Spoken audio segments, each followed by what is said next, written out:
हत्या के आरोपी ने किया घटना की उच्चस्तरीय जांच की मांग। धनबाद के चास नाला थाना क्षेत्र के दोहरे हत्याकांड के अभियुक्त धर्मेंद्र कुसिंह ने घटना का उच्चस्तरीय जांच की मांग किया है। उन्होंने कहा कि मैं बोकारो के चिराचास कुंज बिहार में रहता हूँ। विगत दिनों चासनाला में प्रवीण राय एवं राजकिशोर की हत्या की गई थी। इस घटना में हम 4 भाइयों को आरोपित किया गया था, जबकि हम घटना में शामिल नहीं थे। मेरा कोई आपराधिक इतिहास नहीं रहा है। जो धर्मेंद्र पांडे किडनैपिंग का आरोप लगाया जा रहा है, उस वक्त मैं कहाँ था? उन्होंने कहा कि घटना के समय मैं वैष्णो देवी के यात्रा पर था। मेरे पास रेलवे टिकट, होटल का बिल, कई फुटेज भी है, जिसे पुलिस पूर्वाग्रह से ग्रसित होकर साक्ष्य इसे नहीं मानती है। उन्होंने कहा कि पुलिस ने मुझे 9 दिनों तक थाना में रखा, इसके बाद कोर्ट भेजा गया था। उन्होंने कहा कि मेरी संलिप्तता है तो घटना की जांच सीबीआई से करवाई जाए। मुझे मामले में जानबूझकर घसीटा जा रहा है। घटना के गवाह को भी अपने स्तर से मॉनिटरिंग की जाती है। झूठा केस करके पिछले 1 साल से प्रताड़ित किया जा रहा है। हम सन 2023 14 जून को अपने घर पर थे। उसमें पाथाडीह थाना क्षेत्र में घटना घटी, जिसमें मुझे रात में अचानक आके उठा लिया गया। मुझे 9 दिनों तक केंदुआजी थाना में हाजत में रखा गया और 9 दिनों के बाद मुझे कोर्ट में पेश किया गया और ये बताया गया कि मुझे चासनाला से गिरफ़्तार किया गया है। उस जगह से गिरफ़्तार किया गया है जहाँ पर ये घटना घटी है। कोई अपराधी अगर अपराध करेगा तो फिर उस जगह पर क्यों जाएगा, मेरा कहना है। फिर भी मैंने कुछ नहीं किया। मुझे न्यायालय पे भरोसा था। मुझे माननीय उच्च न्यायालय ने जमानत दिया 16 फरवरी 2024 को। मैं वहाँ से आके अपना फिर से बोकारो में जैसे था अपना जीवन यापन कर रहा था। नंदिनी ऑटोमोबाइल में, महिंद्रा शोरूम में मैं कार्यरत हूँ पिछले 2 साल से। उसके पहले भी बोकारो में ही विभिन्न प्राइवेट संस्थानों में काम कर चुका हूँ।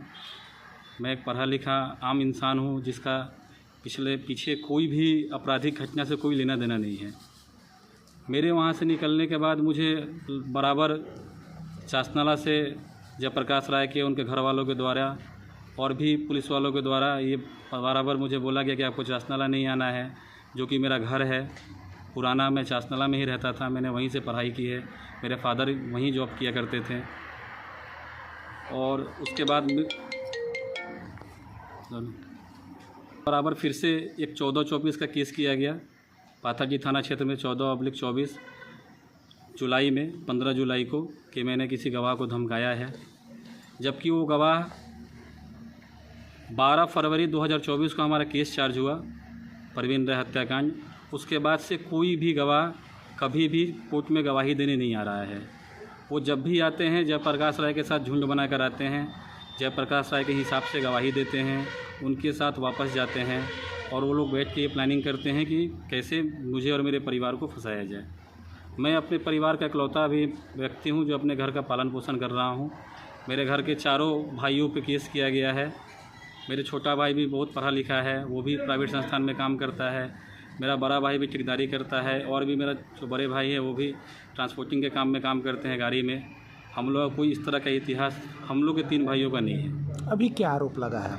अभी आरोप ये लगा है कि 3/12/2024 को धर्मेंद्र पंडित को चासनाला से किडनैप करके बोकारो लाया गया और मैं 3 तारीख को रात में चासनाला ये बोकारो में धर्मेंद्र पंडित को पिस्टल दिखाया, सटाया, जो कि पत्राचार से मुझे पता चला है दैनिक जागरण के।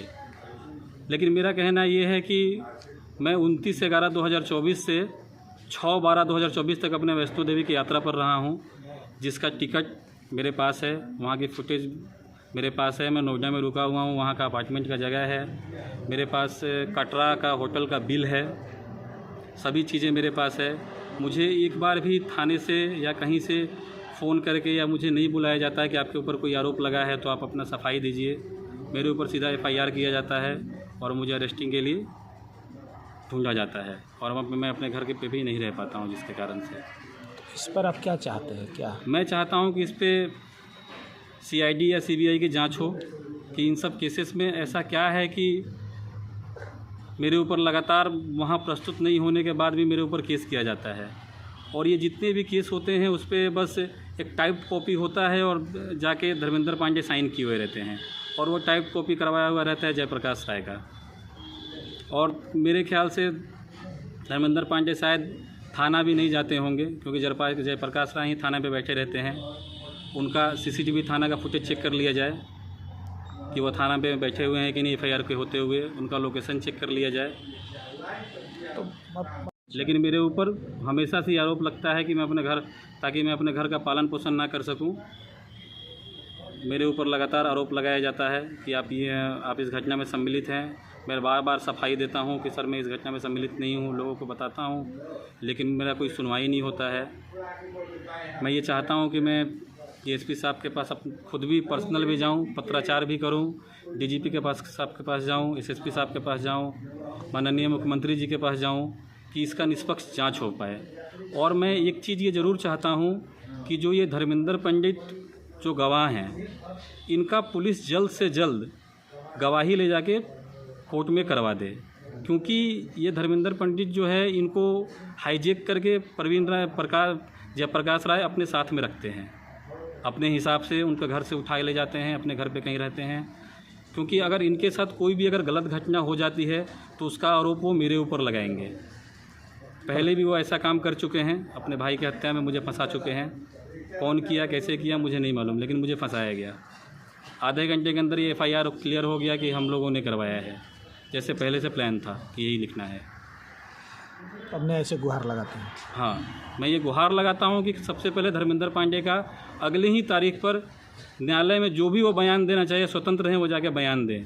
कोई किसी को धमका नहीं रहा है। इसके पहले भी इस केस में 4-5 लोगों ने गवाही दी है, मैंने किसी को नहीं धमकाया है और कोई किसी को नहीं धमकाया है।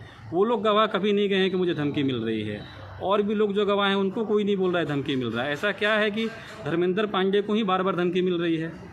वो ऐसा क्या है? वो प्रत्यक्षदर्शी भी नहीं है। वो एक गुमटी चलाते हैं जहाँ पे वो अपना पालन पोषण करते हैं, कुछ अवैध सामान भी बेचते हैं, कुछ वैध सामान भी बेचते हैं, जिसकी जानकारी सबको है उस इलाके में। क्या नाम हुआ आपका? मेरा नाम हुआ धर्मेंद्र कुमार सिंह। आप ही को क्यों फंसाया जा रहा है इस तरह से? ये जयप्रकाश राय का मेरे भाई से शायद उनका पुराना झगड़ा है, जिसके कारण हमारे सारे घर वालों को फंसाया जाता है। मेरे ऐसे छोटे भाई को फंसाया गया, एफआईआर में कुख्यात अपराधी दिखाया गया, जिसने आज तक कभी झगड़े के बीच में खड़ा भी नहीं रहा हो। मेरा कोई आपराधिक इतिहास नहीं है 2023 के पहले, जिसके पहले मेरे ऊपर ये केस हुआ, उसके पहले मेरा कोई आपराधिक इतिहास नहीं है। मैं यहाँ 9 वर्ष से हूँ। किसी भी लोगों से पूछ लिया जाए मेरा कोई ऐसा आपराधिक इतिहास है तो, किसी से मेरी ख़राब परिचय है तो, मैंने किसी को गलत बोला है तो, मैं एक बीटेक पढ़ा लिखा आदमी हूँ।